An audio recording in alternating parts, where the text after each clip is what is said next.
No. No. Stop it. Damn it. No. Oh, this is annoying. Do you have this problem in the Anycubic Next slicer? Everything drops to the floor and you just want to stack models.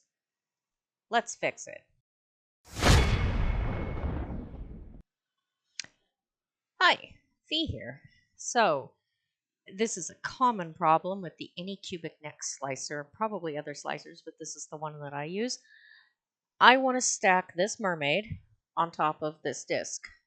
But when I try to do that, I can pull her up and she drops to the floor. If I move her over here, pull her up, whoops, grab the wrong object. Pull her up, she drops to the floor. It is so frustrating. So I'm going to show you how to do that real quick.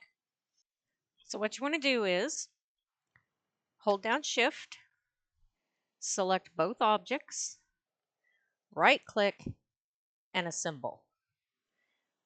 Now that's all well and good, but you'll notice now you've got them both all tied together. And when you try to do the stuff, it moves them both.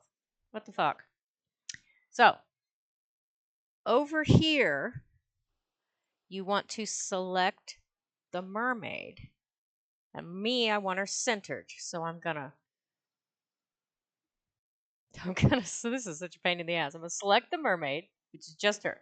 Now I can right click her and I can center her. She's still dropped to the bottom and that's an issue. But I go up here to move, and because they're assembled, when I move her up, yeah, my disc isn't big enough, but when I move her up, you can see she stayed. She's above that, and she stayed, and I can place her where I want her. Obviously need to change the size of my disc a little bit and move it a little bit, but that's how you do it.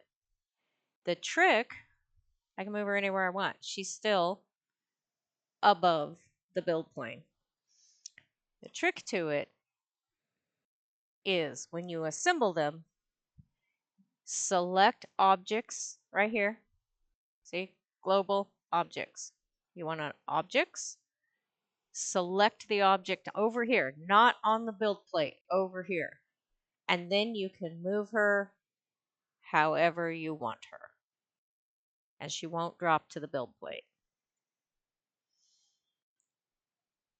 So, just a quick tip. I'm not a pro, but this has been so frustrating to me. I figured it out and I thought I would share it. See you next time.